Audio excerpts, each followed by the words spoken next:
This is Pixelated Audio, episode 128, featuring the music of Psycho World.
Welcome back to Pixelated Audio, a podcast focusing on game audio, its history, and the people behind it. We're your hosts. I'm Brian. This is Gene. Hey. And how's it going? And we are doing a remote recording because of the whole shelter-in-place thing. And we had to kind of take our time to get into this because of various life things that are going on. I'm sure a lot of people can relate. So we're trying to get back into our new normal, and get shows kind of moving forward. So I'm really excited that we're just taking the plunge and diving right in. Yeah, we're definitely not alone. I know I've heard other podcasters talking about this thing, and everybody's just been derailed. Obviously, this is not just us. So, we're sorry about the long delay, but we are happy to be getting back into it. And we've been really excited to be doing a recording again. Yeah, we were supposed to record last week, and just one thing after the next, and it just like the stars didn't align. But yeah, we're going to be playing music from a game that's actually a lot of fun. It's called Psycho World, or Psychic World, as it was known later in the ports.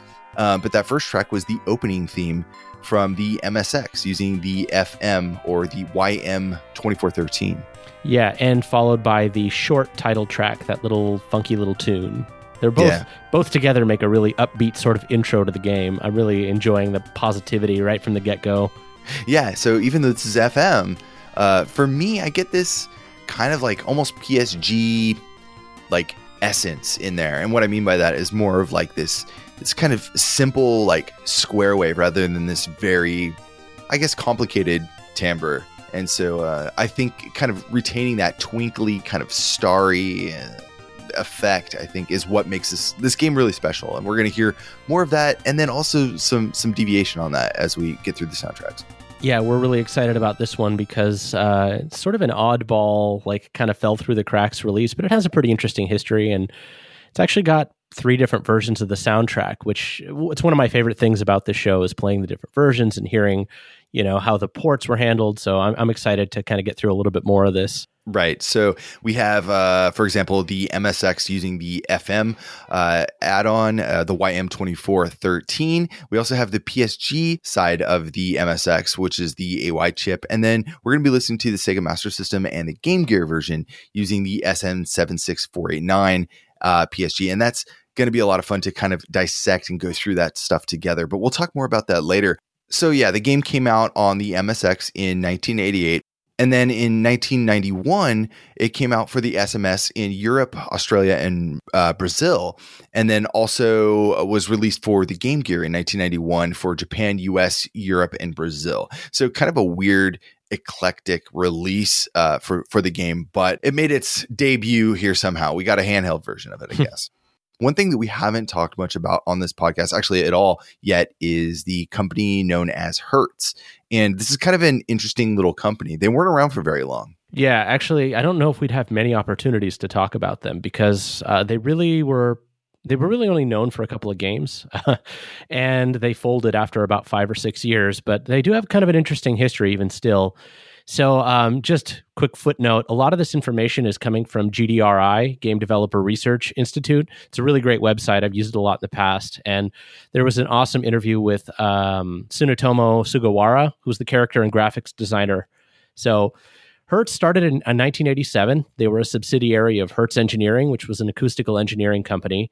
They made 3 original games, Psycho World, Hydafoss, and I think it was called Sword of Lenim.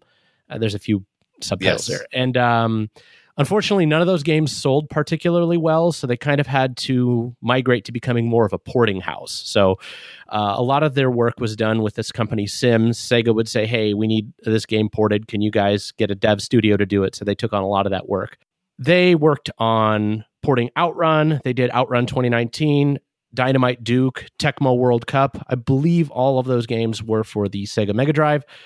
And this game was actually kind of an oddity. Psycho World was ported by a really enthusiastic engineer that just wanted it. He was working with Sims and said, here, Sega, we got this old game if you're interested in it. So that was the only game that had really widespread release. So it's kind of a minor cult hit. That was like an eternity. 3 years was a huge jump for porting a title over, and especially from a computer system to a something like the Sega Master System. So that's really interesting that somebody at the company was just interested in the game and wanted to do it themselves, kind of as almost like a pet project. Oh, for sure. And we will talk about it later, but there were some sacrifices made. It didn't kind of make it entirely from the MSX to the Master System and Game Gear intact, but it's a pretty good port.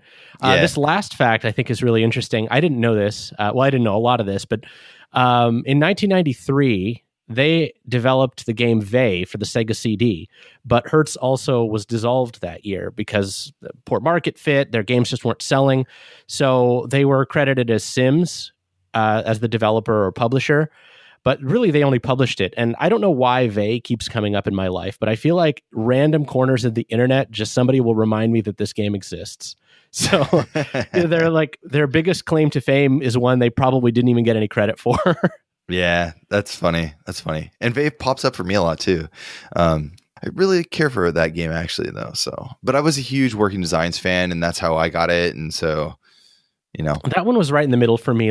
I'd played other Working Designs games that came later, and I went back and played some of their earlier games. But this one somehow, I was either too run of the mill RPG. I just never found any time to try it out.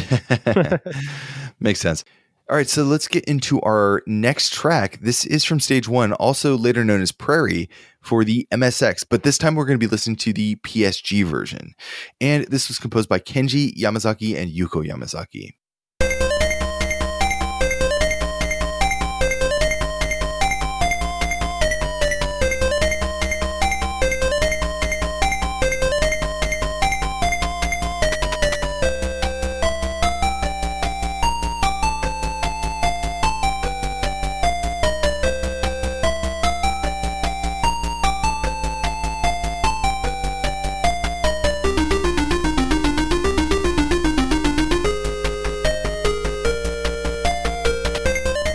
That was Stage 1, or Prairie, from the MSX PSG version of Psycho World, composed by Kenji Yamazaki and Yuko Yamazaki. It's a cute track. It's short because all the music is short in this game, but I don't know. I like it. I think this is probably as close as this game has to an iconic theme. Probably because it's Stage 1 and it's a really hard game. It's almost recognizable without knowing the track. You don't have to know this, and there's some bounce about it that has I guess a characteristic of a action platformer that that just, I don't know, happened to be just sounds like Hertz, man. No, I'm just kidding. Well, I mean, there's really like two things. There's that little figure in the beginning, right? Da, da, da, da, da, da, da, da. I think, and then there's like the triplet thing at the end, which just kind of like brings your ear back to the beginning. I know. There's a few times where I hear this, and I think of like I Sent You Nicole, and I think there's some tracks we get to later on that have that kind of like that little gallop skip bounce to them that remind me of I Sent You Nicole a lot. So but yeah, so the PSG version on the MSX is really nice. Do you want to, just for comparison, do you want to listen to SMS version or the Game Gear version as well? Yeah, definitely. Yeah, let's take a listen to that.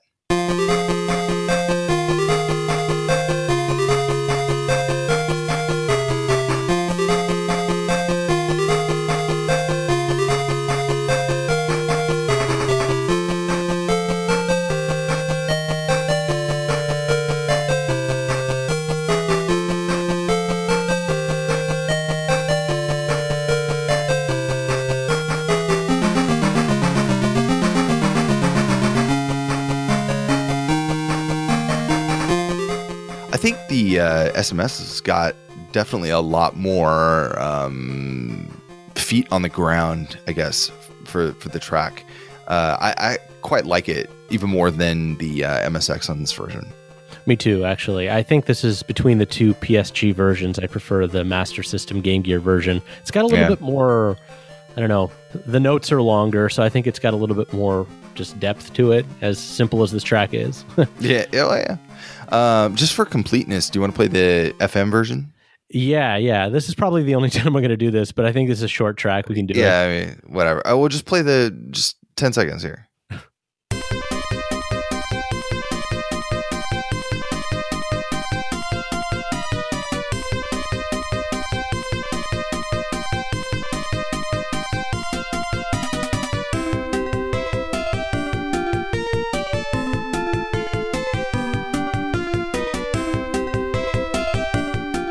That's pretty cool. I like it. They're all pretty cool and pretty different from each other, but I have to say I wanted to give some light to the Master System and Game Gear version. There's a couple of versions on that one that I think are worth playing. So PSG shines when it shines, absolutely. So I'm glad that we have a pretty diverse lineup of music ahead. I'm looking down our list here. Yeah, so we got a lot of really fun stuff to go through. Let's jump into our next track. This is from Stage 2. This is using the FM. And later on, it was called Volcanic or Volcanic Zone, composed by Kenji Yamazaki and Yuko Yamazaki.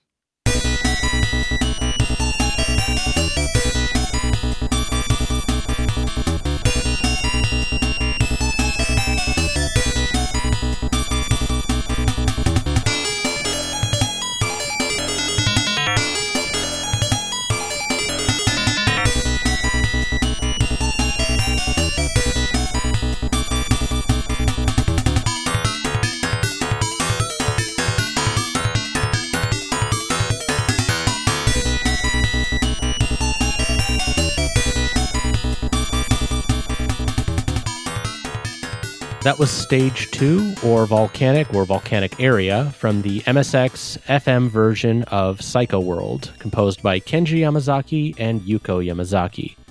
Very metallic track. I like this one a lot. I like all the versions. I'm not sure which one I like more, but it's fun. It's got this nice little kind of sinister sound to it, where it's like do do do do do do do. It's kind of almost like chromatic, but like. Oh yeah, I love that figure. Yeah, and I love the machine gun. Really nice. The machine gun bass line in that one really gets the blood pumping. Yeah. I liked it. It's good. We've talked about MSX music on the show probably a number of times now. The MSX had a ton of different audio configurations. The MSX music was kind of like pretty much the second standard for FM sound on the computer system, which was a low cost budget chip for also known as the OPLL, which was OPL Lite because it was based off of the YM3812, which is the OPL2. The YM2413 or the OPLL had two different modes. It had 9 channels total, 9 different voices of FM that it could do simultaneously, or it could do 6 melodic tones plus the 5 rhythm tones at a given time. So we're listening to the soundtrack. We're actually listening to those 5 rhythm sounds at the same time as the 6 melodic. So it's not 9 full FM channels. We're getting the those built-in rhythm channels as well. So it's kind of neat. So some of them will sound a little tinny and stuff, but if you listen to that last track, let's go ahead and start playing that real quick. We'll solo out some drums here.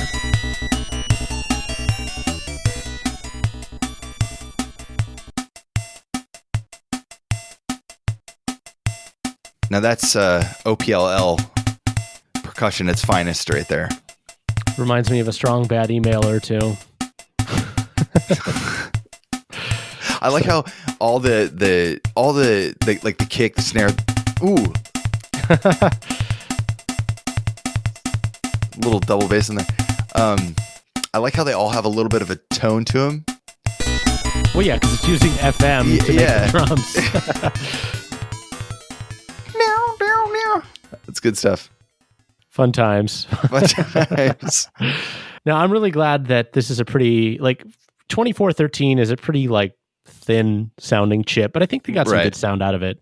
Oh, absolutely. And for the MSX, which had previously just been using PSG, I mean, this was a huge jump, so I say, take what you can get. I mean, there's 2 types of waveforms. The OPL only had 1, so at least there's a little bit more dynamic waveforms that you could create, I think. So, yeah. Yeah, but it's, at the end of the day, it's still pretty basic sounding stuff. I really like. Well, there was a lot of hard coded instruments that were in the ROM that you couldn't change. So that's true. Yeah, you can only change one instrument at a time. Everything else is presets. Exactly. There was only one user created FM patch that you could use, and so there wasn't a lot of flexibility, but it made it easy for people to add or incorporate FM audio into their sound. So still though, I have a soft spot for that really clean FM from the 2413, like Genesis, all that stuff's great, but there's just a lot more grittiness and a lot more texture and complexity. There's just those clean tones, they're simple, but they're good.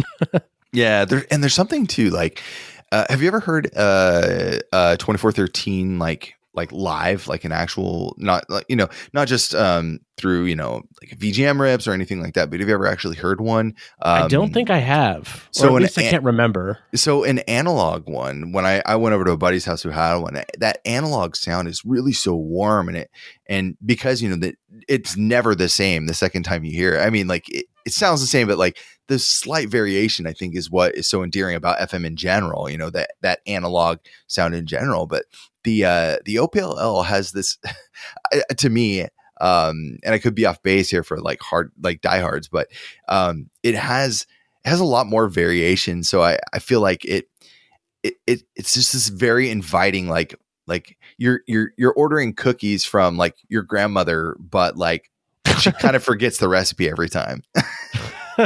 That's a weird analogy, but I think I get what you're saying. Yeah. Anyways, so yeah.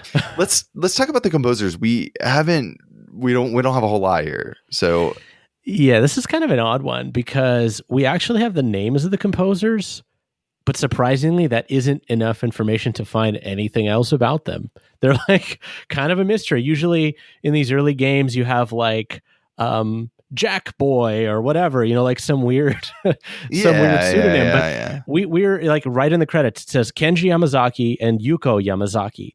And to my knowledge, the only credits I could find for this Kenji Yamazaki were Psycho World and Sword of Legend Lenham. We were talking about earlier in the episode. Yes. And KEO now did the port of that to the X68000. Yes. So, yeah. Actually, Brian asked him if they had worked together, and I don't think they overlapped. So it must have just been a porting job. Yeah. He had no idea who I was talking about. So, but apparently the internet doesn't know either because Kenji here's Yamazaki, the thing.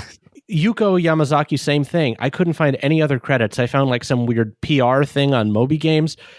I don't know if they're brother, sister, husband, wife. If they're just 2 people with the same name. Couldn't find any other credits. Now, there is another composer with the name of Kenji Yamazaki, but he started in 91, and the music that he was putting out then was a lot less sophisticated than this stuff. It was almost certainly a different guy. Well, I think the internet, a lot of sites have it wrong. So that when we were doing research on this, we're like, oh wow, this is the same composer that did like, Ninja Gaiden for Game Gear, or Phantasy Star for Game Gear, Super Drift Out. And so we're like, this can't be the same person. And we looked, the time doesn't even line up, because 1988 is when this game came out, and that Kenji Yamazaki, the one that the more known one, I guess, didn't even get started at all until 91. So something was strange, and we found out it's just two different people completely. Yeah. But unfortunately, we cannot find anything else about Kenji Yamazaki. I mean, if we really dug deep, I'm sure we could, but it's just a mystery man. I don't know how much deep. Like I dug pretty deep, man. Like I don't know how much deeper I can dig. For sure, I expended all of my digging.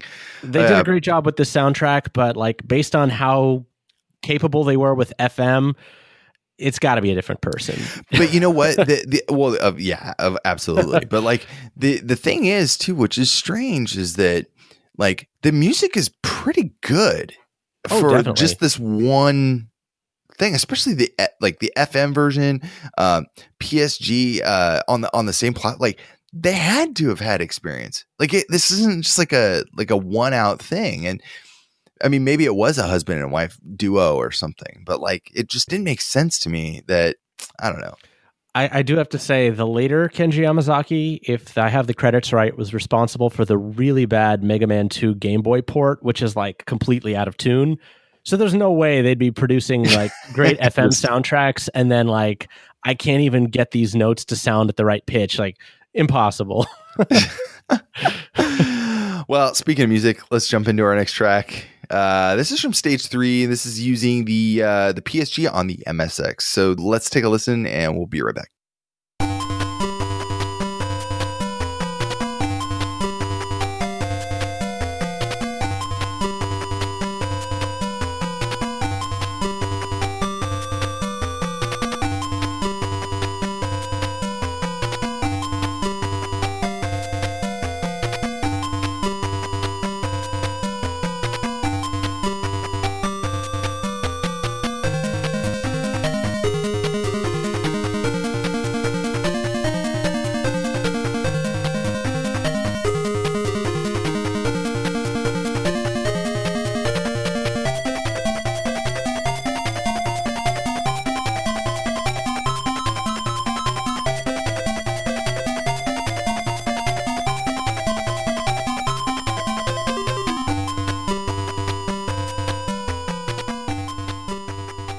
That was Stage 3 from the MSX using the PSG, composed by Kenji Yamazaki and Yuko Yamazaki.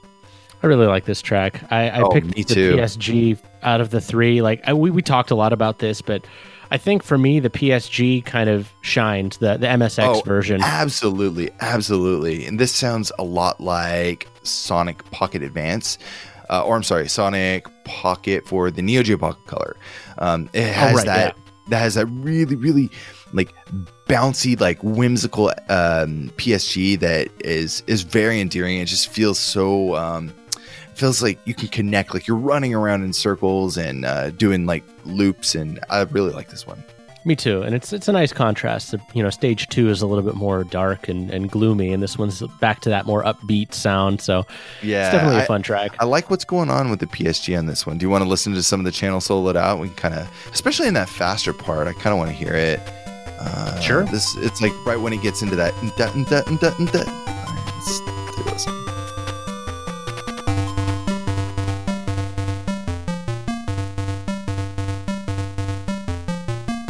So this is just channel 3, which is the bass here.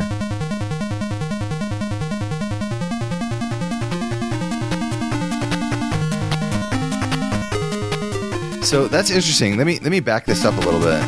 Yeah. So it looks like channel 2 is doing the percussion.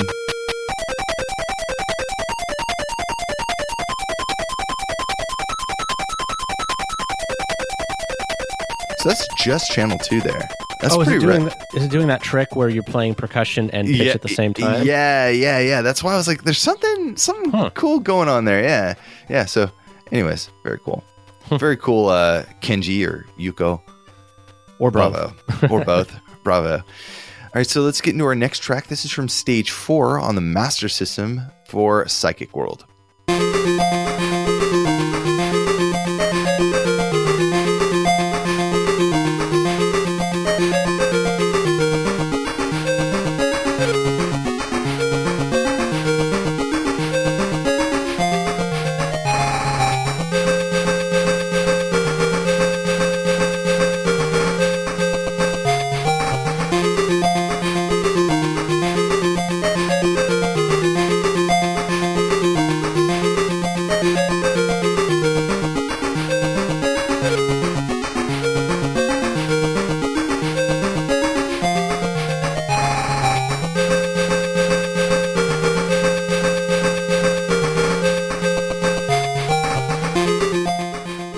Stage 4 from the Master System. This is excellent, though. This is also called Ruins. When they ported the game over to the Master System and the Game Gear, they actually gave the stages names. I guess they all have names anyway, right? Because they're the ice field or the volcanic area, but they give them names in VGM rips. So that's why we have those names.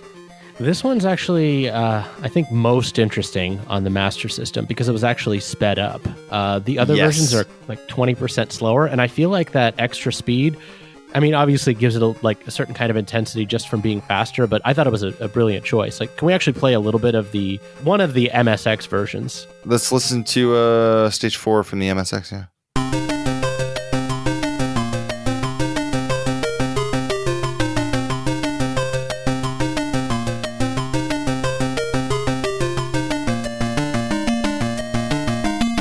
Now, this is a good version, but I think you're right. It's like a 20% increase.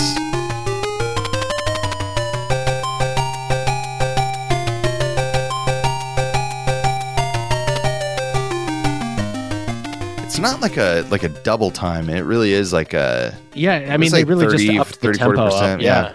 And I feel like it really just I immediately get like this sense of tension from that extra speed. Like, it's the same song at the end of the day, but I thought it was a great choice. Excellent, yeah. So let's talk a little bit about the story. This is really straightforward. This is pulled directly from the text crawl in the beginning of the American version. So Lucia and Cecile work in a science lab in the middle of nowhere run by Dr. Navik, who conducts research on ESP. One day, a section of the lab blows up, and the monsters that they keep there escape and kidnap Cecile. They're conducting scientific research, of course. Dr. Navik then gives Lucia an ESP boosting helmet so she can go and rescue her sister, and that is the story. That's like the entirety of it. Yeah, I mean, that's actually a lot deeper than I would have expected. But I mean, look, they did this to them. They did this to themselves, though. I mean, they had these monsters in a lab, and then it blew up, and they're like, "Well, we got to do damage control." I mean, what do they expect was going to happen? They were calling them monsters, right? Well, yeah, true. So explain what the ESP helmet is all about.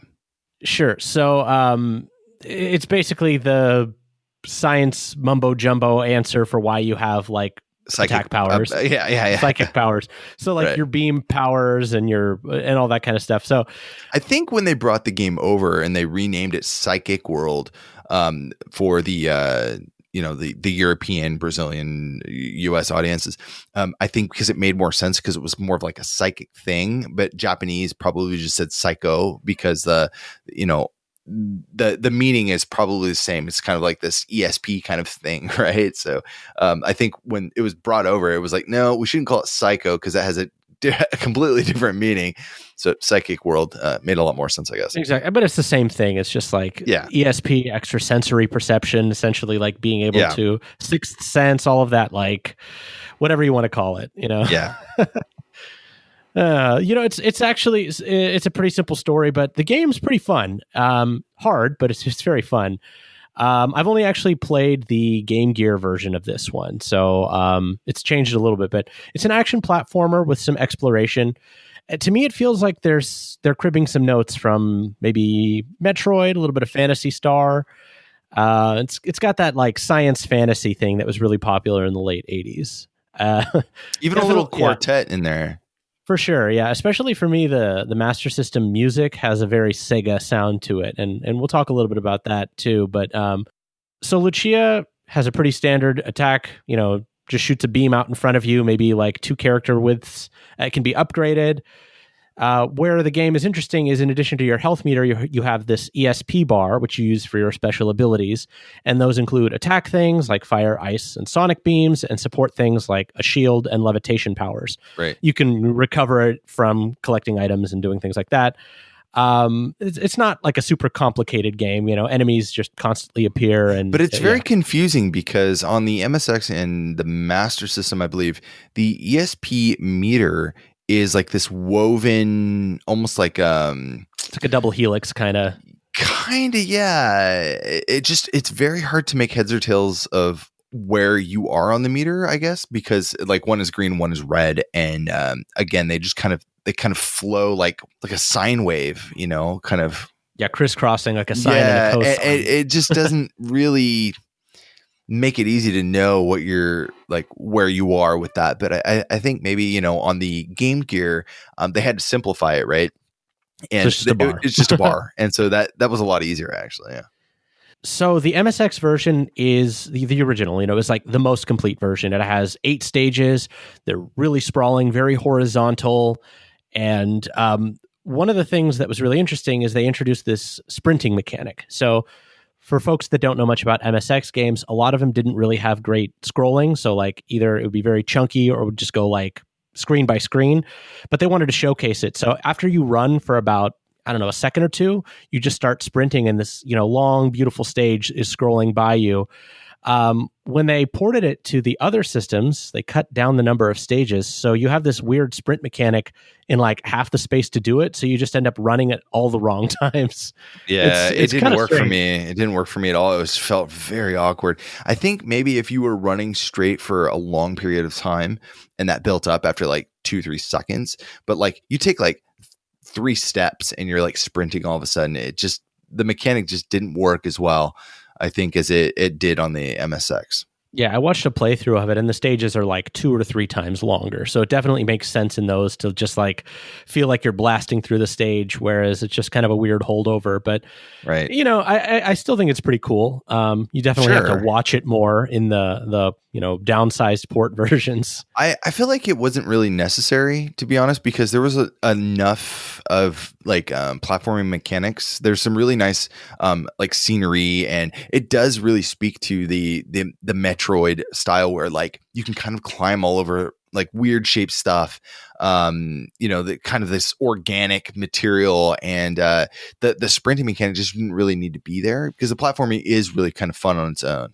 Yeah, and I forgot to mention, there are some kind of cool mechanics, like there's destructible blocks, and the inverse, you have an ice beam. I wonder where they got that idea from, where you can refreeze blocks and use those as platforms. Not like on enemies, but there's like, if you end up destroying your pathway forward, you're not stuck. You can definitely continue. So I thought that was kind of cool. Yeah. But yeah, it's, like, it's not a game that I've played to completion by any means, but it looks really cool. It's definitely one that I want to come back to. And it's very hard. So I think like I just dabbled, right? Like I played like the first level on the Master System, and then like half of the first level on the Game Gear. And I played a little bit more on the MSX last night. And it's really fun. I actually want to see if I can complete it, but I know that it's really hard. So I don't know if I'll actually get there or not. But let's go ahead and jump ahead and listen to some more music. What do you say? I say let's go for it. Let's go for it. So the next one we have is Stage 5. This is using the MSX Music add-on for the MSX. So let's take a listen.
that was from Stage 5 using the FM attachment for the MSX. Yeah, and that is an MSX exclusive stage. One of the ones that did not make the cut. Yeah, for space reasons or whatever budget limitations, who knows, time limitations. Exactly. Yeah. Cool stuff. We don't know. Yeah. I never made it this far anyway in the game, so I couldn't tell you if it was any good or not. Maybe it just sucked. Maybe it was really bad and they just left it out. What do you think about the track? I liked it though. It's a little like Middle Eastern-y, but it's a nice short little tune. I mean, there's not much to say about it. I think this is one of the shortest ones in the whole game. Yeah. I still think it was well composed. But that being said, let's move on to the next track, which is the first boss track of the game. This is also using the FM attachment for MSX.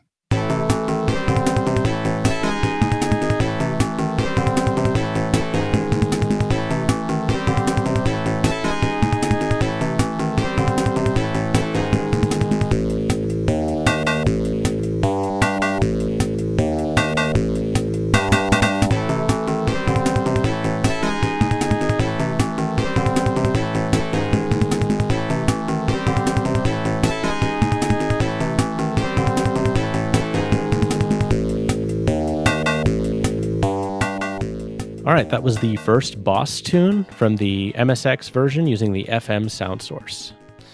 A little dancey. I like this one. It's nice. It's kind of slower than I would expect for a boss, but it's catchy. I like it. This boss, I mean, he means serious business, but not that serious. It's like, I'm just a regular boss, not like a super boss. Yeah, I'm kind of like almost like a mid boss that I just got a promotion.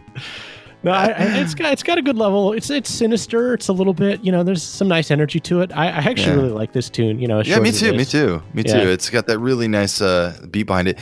I'm trying to remember the Master System version. You want to listen to that real quick? Yeah, let's do that.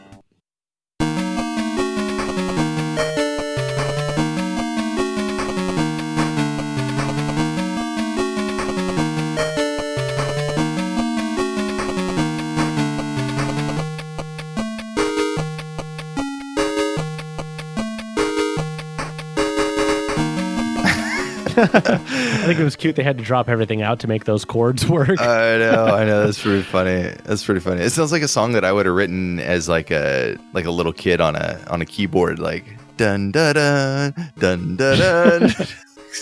Kind of simple there. Well, I'm actually glad you brought up the Master System version, because something I forgot to mention earlier was that the Master System music port was handled by Ippo or Izuho Takeuchi or Izuho Numata. It's a name that I've heard from time to time, and I was wondering why this had such like Sega sound to it compared to the MSX version. And it turns out Ippo worked on a ton of Sega games. It's like one of Mr. Sega, dude. Exactly. She worked on the first Ys game, Forgotten Worlds for the Mega Drive and Master System, Phantasy Star 3, and she was the sound director for Phantasy Star 4. So there's a lot of Sega there. Definitely, yeah. I mean, Forgotten Worlds, I think, was Capcom, but, using those Sega sound chips. So pretty familiar with that sort of their house sound. Awesome. So let's move on to the first cutscene, too, for the MSX. This is composed by Kenji Yamazaki and Yuko Yamazaki.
That might be one of my favorite tracks of this game. Definitely, yeah. That one... It's so good, that ending. Ooh, man, I love it. You know, when I first heard that beginning part, I thought it was going to be like another 20-second loop, play the A-B section, and kind of go on. I know. There's a lot to it. And, as a corollary to that boss tune, it's like, you think you've seen a boss? Just you wait. You're going to see a boss. I know. This is a much better boss tune. Honestly. Yeah, well, I don't think it's actually. I think it's just like. Well, no, it's. I know. It's not a boss tune, but I'm saying this is a much better boss tune. It's a lot more dark, a lot more devilish than the last one. Weird, but what a great track! Yeah, the FM version. Yeah. Like another one that's only in the MSX version, so you're not going to find that in the Master System. Yeah. So it's a shame because the soundtracks were never actually released anywhere. Now, Egg Music did release them, I believe, in 2008, 2011, somewhere in there. So you can listen to the MSX, to the FM, and the PSG versions of it. The Master System versions never made the cut, so those soundtracks never came out. But otherwise, it's like $4 to $5 or something like that to get the whole soundtrack. So it's totally worth it if you wanted to pick it up and download it and hear it in its audio glory from the actual analog out. Yeah, it's a simple soundtrack, but it's really good. That's all I gotta say. Yeah, cool. I mean, we're doing a whole episode on it, so I mean, we like it. But let's move into our next track. This is stage 6, and this is also using the PSG from the MSX.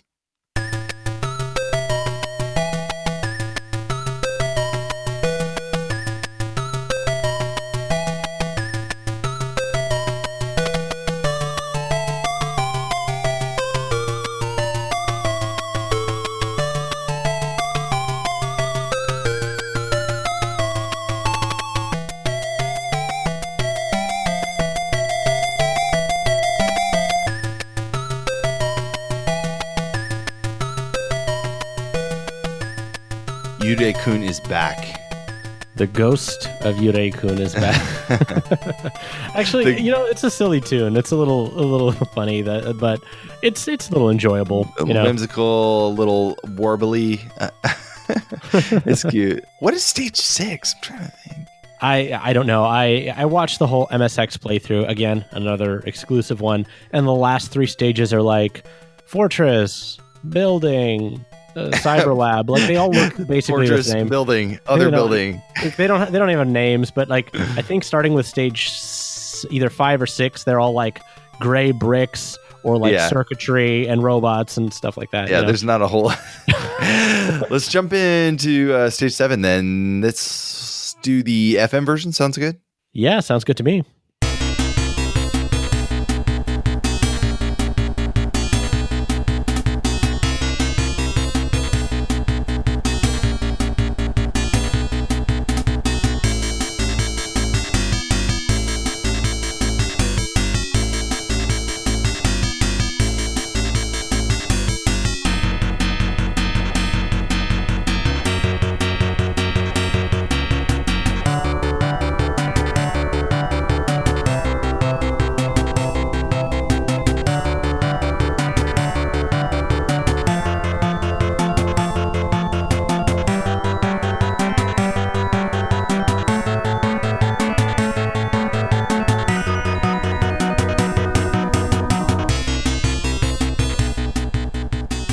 That was the MSX FM version of Stage 7, composed by Kenji Yamazaki and Yuko Yamazaki for Psycho World on the MSX. Nice. Yeah, I like it. Yeah, not too much to say about that one. I like the balance between the more dark first half and the more upbeat second half. You're getting towards the end of the game. You still have, things are serious. You got to be on your toes, but it's not all bad. Yeah, I mean, to me, this was just a bunch of gray bricks. So. Yeah. Pretty much, yeah. So let's play stage 8, and this is also from the FM version on the MSX.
reminds me of I Sent You Nicole the most. I think maybe it's that really loud trumpety sound right in the beginning, but anyways. Yeah. That was stage 8 from the MSX version using the FM sound source. That track is definitely my favorite of the last 3 stages, 6, 7, and 8. It feels very like, I'm coming for you, final boss. You better be ready. I'm coming for you, but coming slowly at my own pace. It's a long stage. I gotta build up to that sprint for a sec. Yeah. Give me a sec. I need some runway here. I need 2 stages to build up that sprint. Did we talk about the graphics? We didn't yet. We didn't. We talked a little bit about the health bars being a little bit confusing in some of the versions, mostly. Those are awful. MSX, but the game itself, though, on the MSX looks gorgeous. I mean, especially the full animated parts. I mean, it's beautiful, very well done. The graphics themselves are simple. I mean, it reminds me of something you would see maybe I don't know, like Legend of Zelda, or Zelda 2. Sure, yeah, something like that. I think that's kind of along those lines. Maybe a little Mega Man in there, maybe some, but it's very simplistic.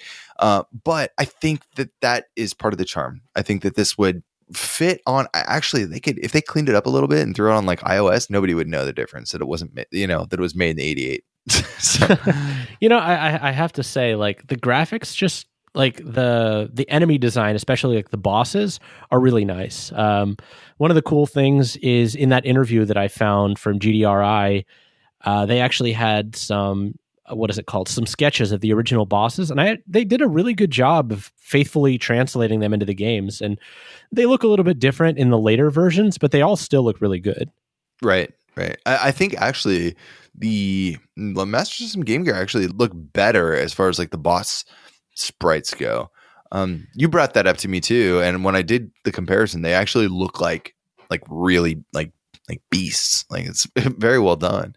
Yeah. One of the first bosses is a chimera, and in the MSX version, it's well drawn, but there's a kind of a head tacked on to the side. Whereas in the later, it's just like pasted on, but later on, they look like they blend together. It's well done. Yeah. And it's your usual, again, sci-fi fantasy stuff. You've got robots, ice dragons, chimeras, that sort of thing. And they look great, but it's nothing you haven't seen before. Yeah. What are you going to do? I think no matter what version you play, the MSX is definitely the cleaner and crisper one, I think. But when it comes to the graphics, it's a toss-up. It's just do what you got. Even the Game Gear looks great. The aspect ratio is a little bit strange, but yeah, it looks great. Yeah. All right. So we have another track here. This is called The Revelation. It's also demo 2 or cutscene 2 for the MSX, and this is using the FM sound source.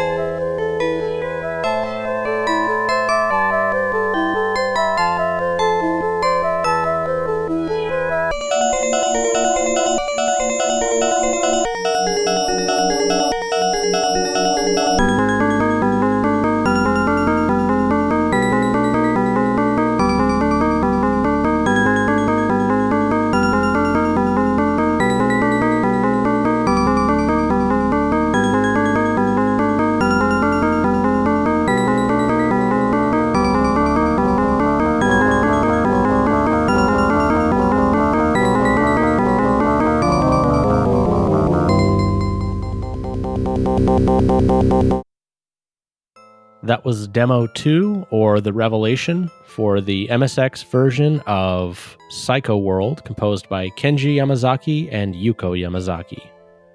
Now, I like this one. This reminds me of probably the closest to Metroid, in the sense that there is a lot of kind of almost random but not random notes that get thrown in. Something that's kind of creepy, that kind of harkens back to Aliens maybe, but it's also almost like defeat, or I know it's Revelation, so it's almost some powerful here, but I think in this spot, it's almost like, you're at the end of the line. It's like game over. Like you have nothing else that you can do to progress. It's almost like depressing, in a sense. Oh, definitely. I mean, it starts off sad and then it just gets kind of like eerie. Like I didn't see the cutscene where this plays, but I imagine it's like the final boss revealing who they are. Like, oh, you thought I was this person all along, but guess what?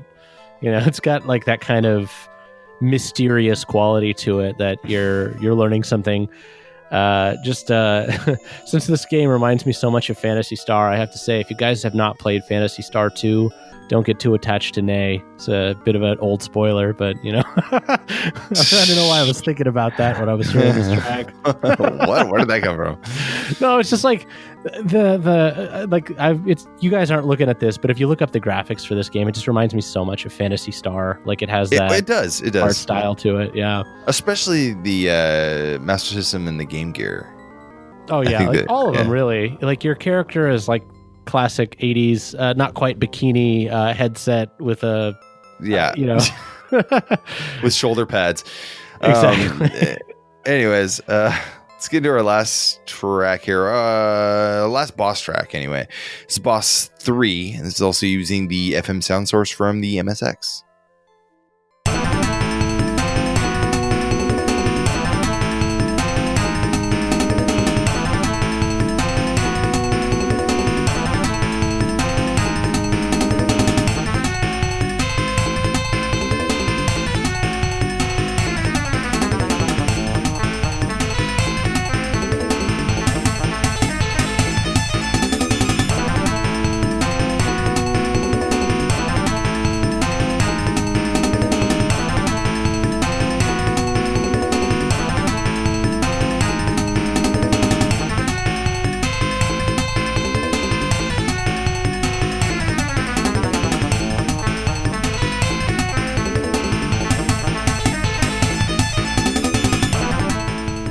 That's how you boss theme.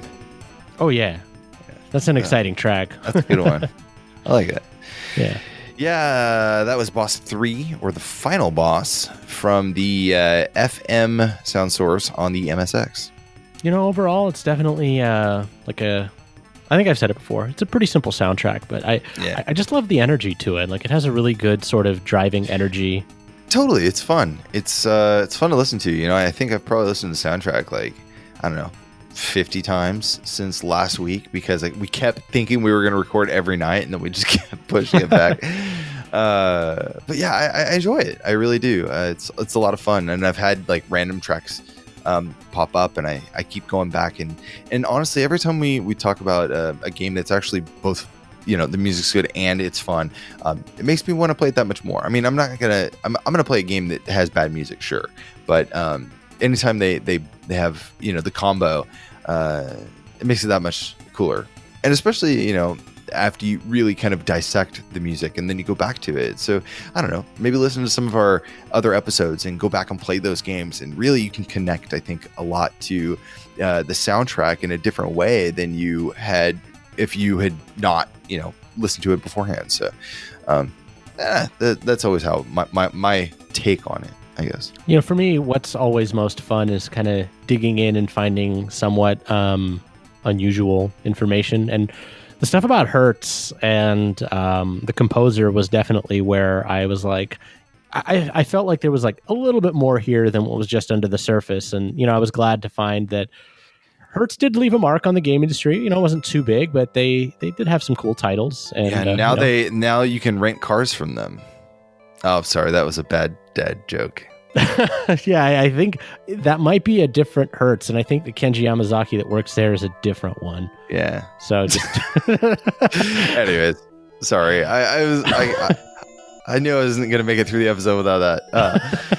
I was waiting for something like that, or like a Hertz joke about, like Hertz donut or something, like, or like Hertz as in like electrical engineering kind of stuff. I mean, that's probably where they got their name, but like still. Well, sure. That's not a pun. That's just the thing. Well, yeah, I know. Whatever. But I can't say the company name without like thinking of that yellow logo. So I know it was going to pop up at one point. Anyways, so today we covered Psycho World or Psychic World for the MSX, the Master System, and the Game Gear, composed by Kenji Yamazaki and Yuko Yamazaki. Thank you guys so much for listening. If you want to know more about our show, you can check us out online at pixelatedaudio.com for our show notes and the track lists. We can also be found on Twitter at Pixelated Audio and Discord.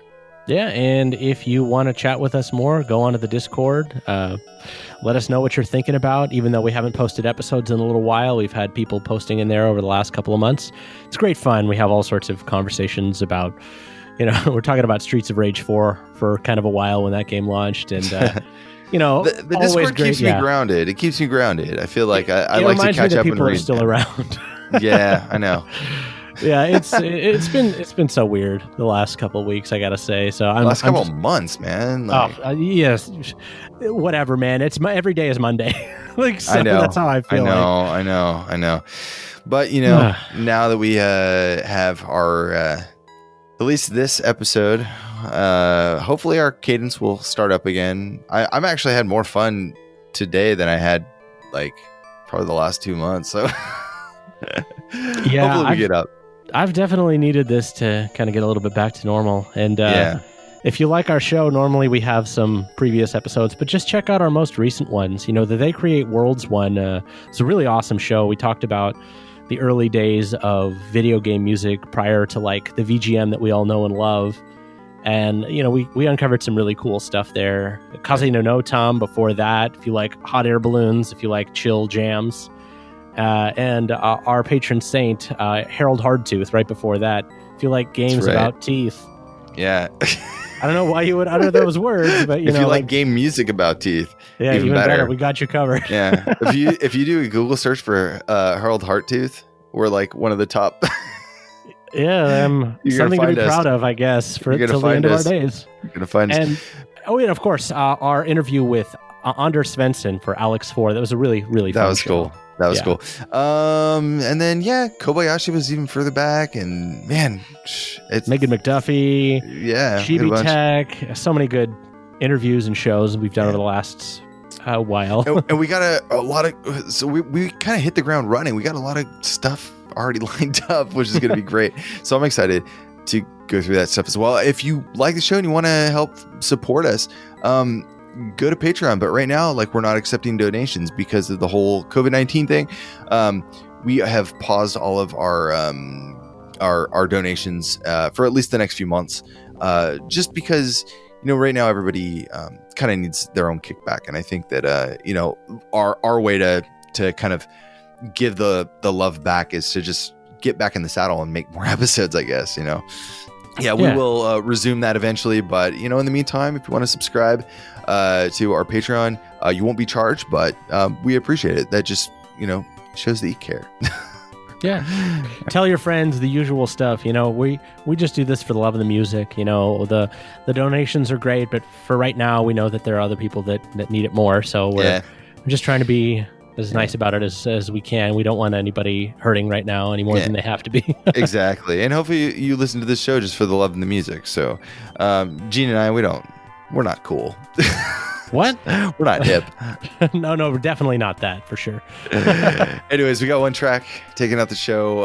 It's the ending theme from the MSX. This is also using the FM sound source. Thank you guys so much for listening. And, we hope you welcome us back after a short break through all of this craziness. And thank you so much for listening. And we'll see you back in a few weeks for the next episode.